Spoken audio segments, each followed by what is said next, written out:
I see people's emotional wounds. I wish more than anything I couldn't.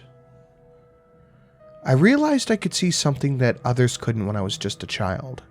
My brother came home late from school, bursting through the front door and pounding up the stairs, up to his bedroom, and he slammed the door behind him. I heard his choked sobs and sniffles as I approached the threshold to his room, and I slowly turned the handle. "Sammy?" I asked as I stepped inside. "Are you okay?" He was sitting on his bed, arms wrapped around his knees. His face was red with young bruises and smeared blood. "Go away," he sniffled, flinging droplets of red onto the carpet.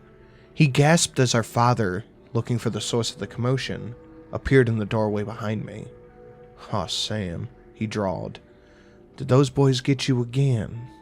He skirted past me and knelt beside the bed, gently lifting Sammy's chin with a hand. "Let me look at you." My brother unfurled his body, exposing his disheveled and blood-spattered shirt, and that's when I saw it. A deep red violent presence on my brother's chest that bisected his body in two. It was a huge gash, but more like a fracture in concrete than a cut made into flesh. It seemed to glow, but both my father and my brother seemed absolutely oblivious to it. I gently inspected it and covered my mouth. Oh my God. My brother turned his head and glared at me, both fists clenched up. "Shut up!" The red thing flared brighter, echoing his anger. "Don't tease him, Phoebe," my dad said gently. I pointed and opened my mouth about the red mark, but he pressed his finger to his lips for silence, and I obeyed. Dad made Sammy take a cold shower to clean off his blood and soothe the bruises. I snuck into his room while he was washing his hair and picked up his shirt off the floor. The red peculiarity was gone, save for the pinpricks of dried blood turning brown. The shirt was clean. We sat down for dinner. It was there again, now erupting through the gray cotton of his pajamas. The light was now cooled into a deep somber purple, like the bruise that had begun to bloom around Sammy's left eye. He huffed through his nose like a bull preparing to charge. "Stop staring at me." I clapped my mouth shut, unaware of how long I'd been gawking at him in his phantom wound. I looked back and forth from my parents. "Does anyone else see that on Sammy?" "Phoebe," my mother chided. "It's just a black eye. It'll go down in a week or two." "A week?" Sammy whined. I then knew that I was the only one who saw it. For a while, it was only with Sammy.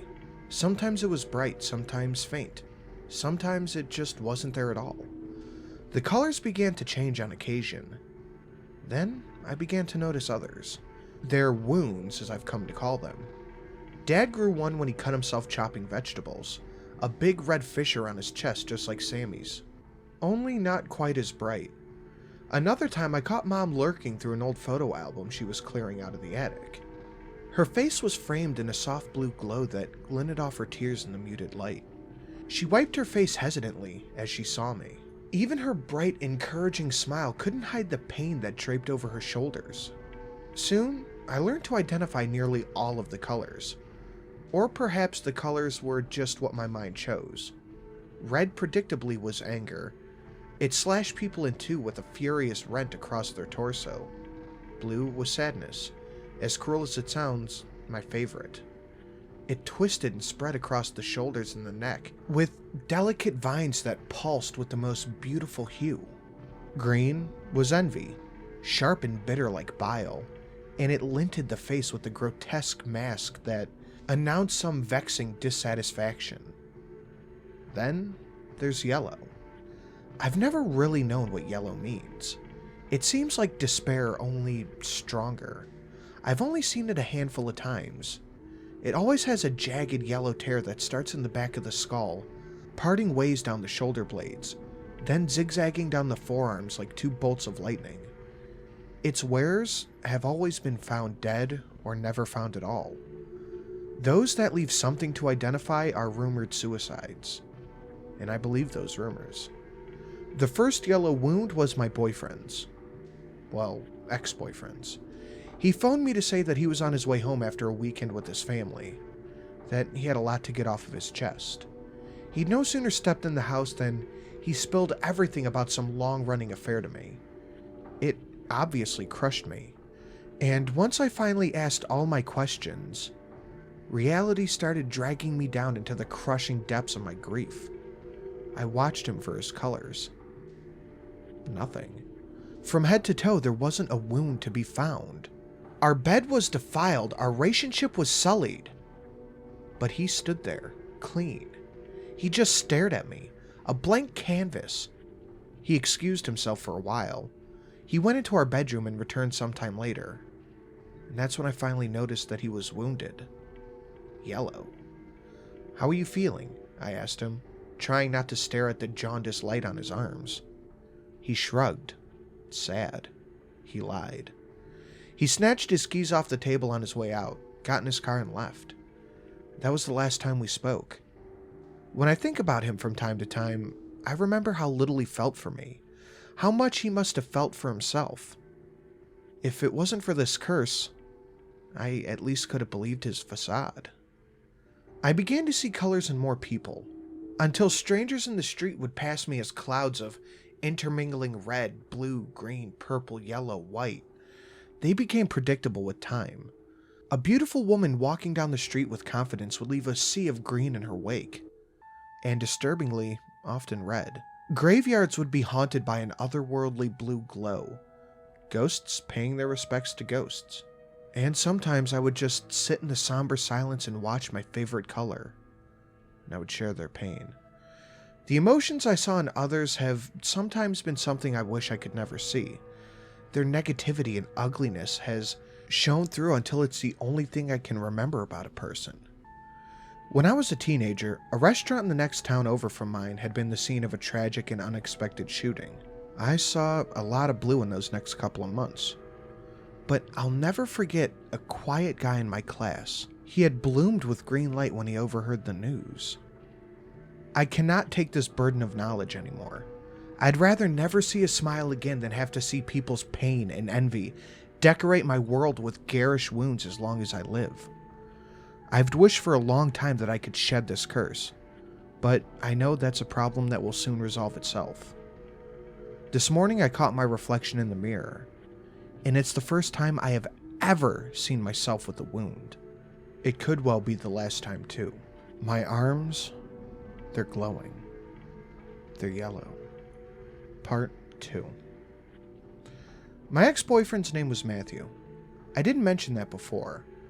I suppose keeping his name out of things helped me distance the memories. But ever since writing down my experience, he's all I've been able to think about. I dug out some old photographs of us, suspended in a happier time. And as I shuffled through them slowly, just staring at our smiles, I realized something then. Just sliding one Polaroid beneath the other in a constant cycle. I didn't feel sad. I knew that I should. I knew that I missed him. I missed him very deeply, and the knowledge of how I should have felt would only take me as far as the brink of the sensation. But I just couldn't push myself over that boundary. I got up and stood before the mirror on my bathroom wall and kind of brushed my hair to the side to expose the nape of my neck. A yellow light pulsed patiently, peeking up above the collar of my shirt. It wasn't right. If anything, I should have been draped in blue, hugged by my sorrow. I could feel emotions were within me, but they were more like a distant memory just out of reach. A dull murmur of my anesthetized synapses. Was this how Matthew and the others had felt? I had to find out more. It had been a long, long time since I had spoken to either of Matthew's parents, but they were the best chance I had that I could learn anything about his final hours. I got in my car, I rolled down my sleeves so I could ignore the wounds, and I followed the route to Matthew's home that had forever become seared into my memory. The house was as I feared, in that it was the exact same as I remembered. A winding path snaked from the pavement, through beds of vivid periwinkles and chrysanthemums, all the way to the front door where a delicate set of wind chimes tinkled in the gentle breeze. I followed the paths with butterflies in my stomach, stepping over a rupture where roots of a nearby birch tree had forced the concrete aside, creating a microcosmic volcano in the soil. I was struck by the memory of the first time Matthew had brought me here to meet his parents, and I held on to it, trying desperately to wring some of the pain and feeling from it. Nothing. Not even numbness. Just absence. I rang the doorbell and I waited. I fidgeted with my clothing. I half turned and fought with myself to stay. And my mind raced with what I would say to whomever opened the door. I raced through these motions in an eternal moment. Until finally, the latch clicked and the door opened. A woman in the doorway blinked at me for a second in polite confusion. Then she recognized my face. Her shoulders instantly bloomed with that gorgeous blue that I loved so much. "Phoebe," she exhaled. She placed a hand on her heart and the corners of her eyes wrinkled into perfectly delicate little crow's feet. She beckoned me inside of the quiet house that had never quite recovered from its lost occupant. I could sense the grief that haunted this place, suspended in time and frozen in the numerous photographs of Matthew and the tokens of his short lifetime's achievement. His mother, Jane, made us a pot of coffee and sat opposite me, absent-mindedly handling one of his old football awards. It was a small statue of a triumphant boy with his hands on his hips. "It's been so long," she said. "I didn't suppose I'd ever see you again." "I'm sorry to come out of the blue," I said, watching her own blue light gently in the low light of the room. "I actually want to talk to you about Matthew, if that's all right." "Of course you do," she said, smiling. The blue grew a touch brighter. "I'd love to. Eric and I don't discuss our son all that much these days. I think it's too hard for him." I took a deep breath. It was best to just get right to it. "When was the last time you saw him?" Her blue intensified even more, and with a couple of fresh thin vines climbing her neck, "The night he died. He came in for a few things, then just left." That was news to me. I thought I was the last person to see him. He left our place and that was the last time. My voice kind of trailed off. Jane looked mortified. A red fissure lanced across her chest, intruding upon the blue shroud to make it a deep purple, a wound going over her shoulder. Oh, that foolish boy. Her fingers turned white around the statuette as she wrung it in her hands. "I would have thought he'd at least tell you before he went anywhere. I knew he wasn't himself." "How so?" I asked, perhaps with too much haste. "He just seemed empty, I suppose. We tried to ask him what was wrong, but he insisted that he was fine. He wasn't here for more than 5 minutes. He grabbed some spare clothes, used the restroom, and then he was gone." I digested Jane's words, and as I did, I swear I saw something on the periphery of my vision. Some kind of movement, like when a watch glints in the sunlight. Was it yellow? I tried to follow it, but it was gone, as if it had never been there at all. Jane tilted her head gently. You remind me a little bit of him right now." I snatched up my coffee and gulped it to try to relieve my dry throat. "How so?" "I remembered that Matthew was quite jumpy when he came home. He gave himself a start a few times, just like you did then." She gestured vaguely around her face. "You have the same expression too. You look tired, dear. A little defeated, if I'm honest." Interesting. An idea occurred to me then. Would you mind if I took a quick look in his room? It would mean the world to me." "Oh, sweetheart, of course. I'll show you up." She laughed, setting down the trophy. "Although I suppose you remember how to get there perfectly well." Matthew's room was awful. Not for being messy or cluttered or forgotten, but very much the opposite. It was pristine. It even still smelled a little bit like him. Just awful. Were I capable, I'm sure I would have broken down right there. Jane graciously left me alone, although I don't know what I expect to find. Some of his old knickknacks and odds and ends were strewn about his old desk, right where he used to do his homework. Some chewing gum, an old Pokemon card, and a few dusty pictures of us. Many were copies of the ones I still had, but But there were a couple that I didn't, and one of them was of him and a girl that I didn't recognize. They looked happy together. Worthless. I felt a voice wash over my skin like electrified water. Something finally pierced the veil of my emotions. Fear. It was fresh and raw. I spun around and searched the perfectly composed room. I was alone. My skin roughened up, and without thinking, I clasped a hand on the back of my neck. It didn't hurt, but it definitely felt tender, like a muscle was threatening to cramp at any moment. My forearms were tight, as if they were bound in the fingers of an invisible hand. I saw the flash out of the corner of my eye again. I followed it to where a yellow light lingered on the table. It had enshrouded a pair of scissors, and somewhere deep within my brain, I felt some compulsion to reach out and take them, as if their touch would bring me some kind of pleasure, like a long-lost intimacy that Matthew and I would never share again. Take. Embrace. The voice was a sensation in my head that had hijacked my mind. It sounded like a weak signal picked up on a radio, fighting through the resistance and the static with quiet determination. I felt an overwhelming urge to just obey, and despite myself, I began to outstretch my hand. I couldn't fight it as my fingers wrapped tightly around the scissors and picked them up off the table. Somewhere in the racket of my mind, I panicked. I screamed. I don't know why. I couldn't think of anything else to do. I screamed. The sensation released me, the cold vanished, and the fear left me. But I didn't feel relieved or happy. I just felt empty again. Jane appeared in the doorway, white as a sheet and wide-eyed. "Are you all right, dear? What happened to you?" I fumbled for my words. I think... I gave up trying to explain and just shook my head. "I'm sorry, I should go."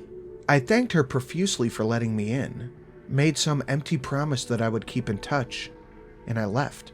I drove my car far enough around the corner onto the next street, then cut the engine and just sat there. I stayed there for a while, staring at myself in the rear view. I flexed my fingers constantly, picked things up and put them down, reached out with my hands and withdrew them. They were mine to control again, but I still don't feel quite relieved. Something was still with me. I don't yet know what it is. I turned the key in the ignition, I let the engine cough until it fired up, and I drove myself home, slowly. Maybe there's more to those rumored suicides after all. Part 3. Final. I know how they felt now. I don't think I'll ever experience such a cold, vapid sense of existence as long as I live. At least, I sincerely hope that I don't.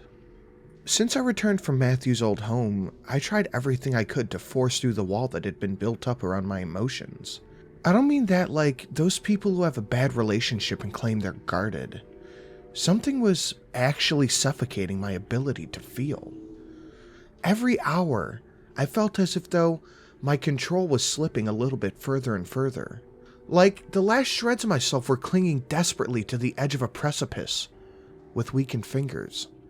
I keep thinking about how, when, where my death could come for me, like it came for Matthew and so many others. Every time I gave it my attention, the voice would be like a blizzard's breath raking its finger over my mind. Lonely. Tired. So tired. My fingers twitch as if they were trying to wrestle control away from my body, and the yellow light teased its way around various objects in my home that could cut, burn, strangle, and maim. I knew I had to get outside, away from my own company for a while, if nothing else. As I tied my shoelace, I tried a new tactic that, well, made my skin crawl. "Phoebe, can you come give me a hand for a second?" It was Matthew's voice coming from the bathroom. It was him in every way except one. If it were not for the pitch-down quality and the bastardized disguise, I would have believed that it was him waiting for me on the other side of that door. The mimicry made me want to vomit. I hurried to the front door while fighting against the urge to look back. I swung it open and Jane stood there, with her finger poised at the doorbell. A faint blue aura radiated from her shoulders.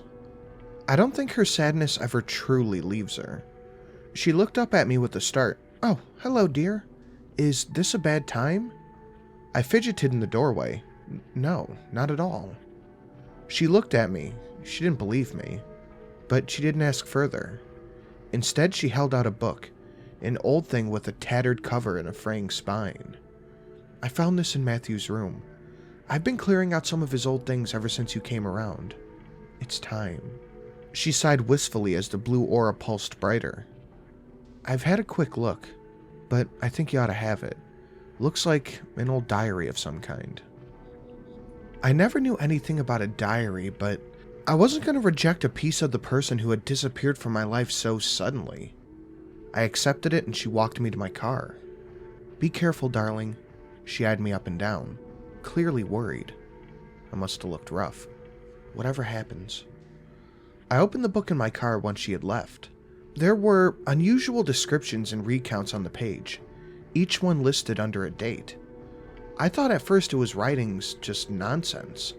Some sort of creative writing prompt that a bored younger Matthew had scribbled down. But the further I got, I realized that some of these were pretty familiar to me.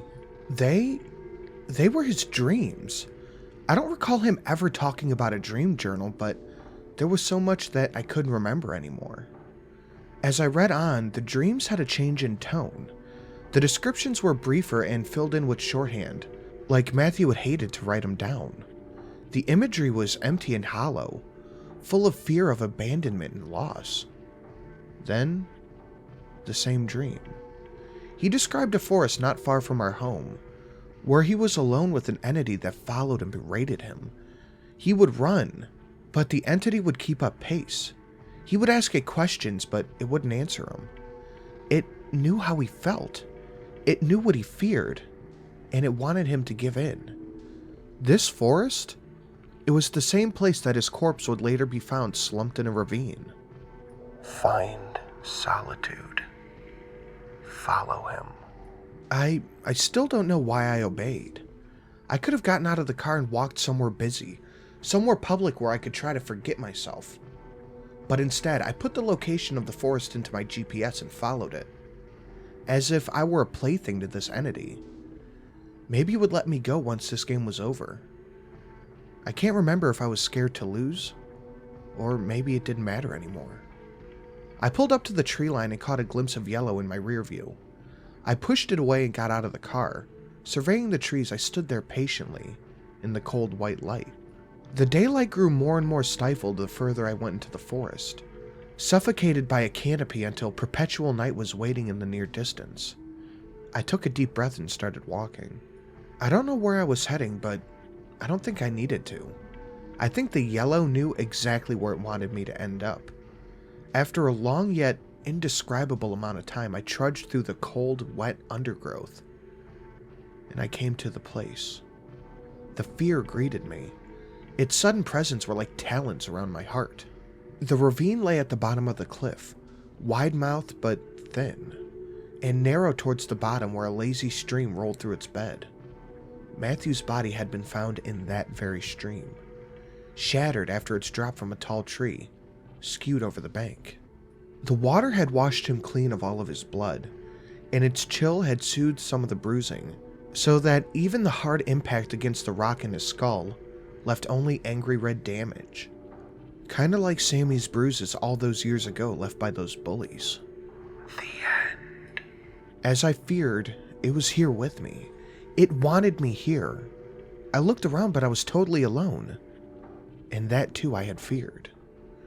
"What do you even want with me?" I asked to the empty clearing. In response, the water of the stream changed from a dull translucence to a shimmering yellow. It glimmered like the flow of infinite gold. It looked so inviting. The temptation was outrageous to me. I wanted to dive into it like a feather bed, ready to envelop me and guide me to sleep eternal. Rest. Final. Perhaps it was right. Perhaps it was time for me to take my final rest. Perhaps it was my guardian angel, a golden entity that didn't need to explain myself to me, only to guide me. I shrugged off my coat and threw it in the soil. My phone slid out of the breast pocket. The screen lit up with a voicemail. I was curious. I don't even remember it ringing. I held it up and wondered if it even mattered who was there. Curiosity won out. I had to listen to it. Hi, Phoebe. It's Mom. I haven't heard from you in a few days, and I miss your voice. I just want to make sure you're alright. Jane Cooper got in touch with me. You never told me you went to see her. Are you sure that's a good idea, with everything that happened? Anyway, she said you were looking a bit under the weather. Your dad is worried too. We both are. Sammy says he misses you. I just wish I knew how you were feeling. Please call me, sweetheart. I just want to make sure you're alright. Love you. I stood there in silence staring at my phone. I wish I knew how you were feeling. I've always known how people are feeling, and it brought me such misery. Perhaps if my mother had the same ability, she would actually use it for good. Make something positive out of it. Hated. Was I? No, I wasn't. I was loved. And maybe, just maybe, that was more important. Worthless. Fuck you! I shouted at the trees. I wasn't. I felt my anger return to me, so hot and righteous in my chest that it brought tears to my eyes. I sensed a presence and turned around to find a yellow apparition, vaguely humanoid as if it were trying to take corporeal form, but it was failing. I knew that it was failing. Dead. Die.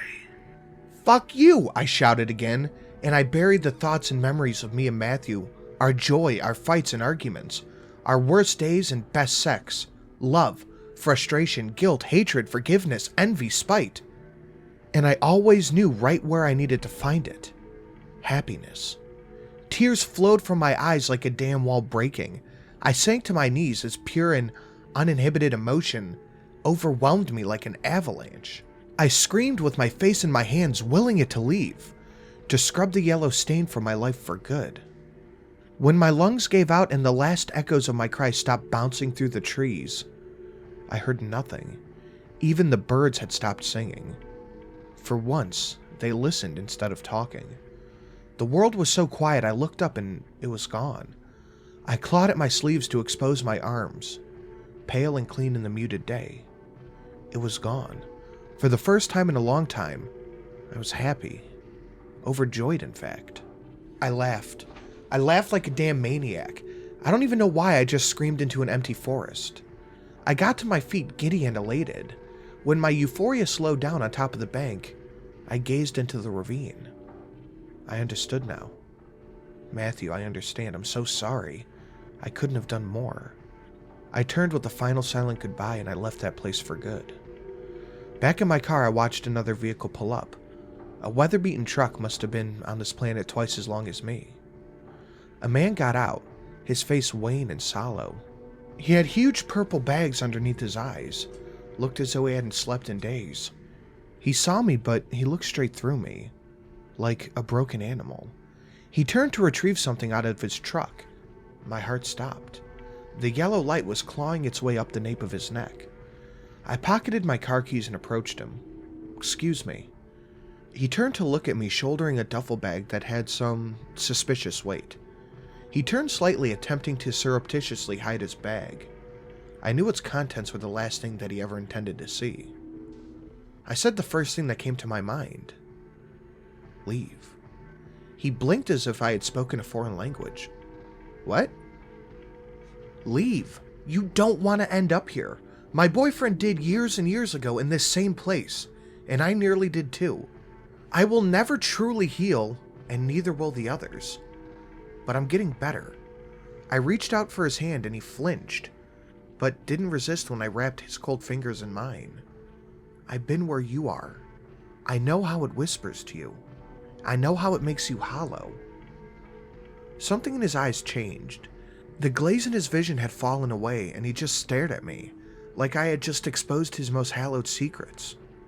Leave. Please don't come back. Keep moving forward. I nodded at his truck. Drive her somewhere new. Somewhere exciting. Don't give in to the yellow. Just leave. His eyes grew wide. They began to glisten. He threw his bag into the cab and climbed in, without a single word or a glance backwards. I hope that he's doing well. I don't see colors anymore. only yellow. I spot it in crowds. I see it on the poor and downtrodden sitting in the street. I see it on rich business people in expensive suits and elite cars. I see it on celebrities, on nobodies, on anybody. But thankfully not everybody. I do what I can, but sometimes I just can't quite reach. And damn the entity, but sometimes it just wins. I'll tell you what I tell those people. It's a greedy, cruel color, and it never has enough. It'll take you as soon as it can. Don't let it. Its hunger is endless. Your sacrifice will be remembered by others, but not by it. Don't look at the yellow. Look at all the other colors around you. Don't give in.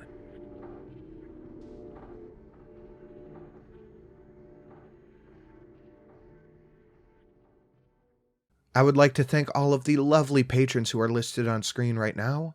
Dan R., Neophyte Games, Chaos X, Mr. Swiston, Official Jerboa, JY Pyromancer, Hayden MH, Ethan A, Daniel H, Maximilian Charles P, Deneen H. Guys, thank you so much for your support.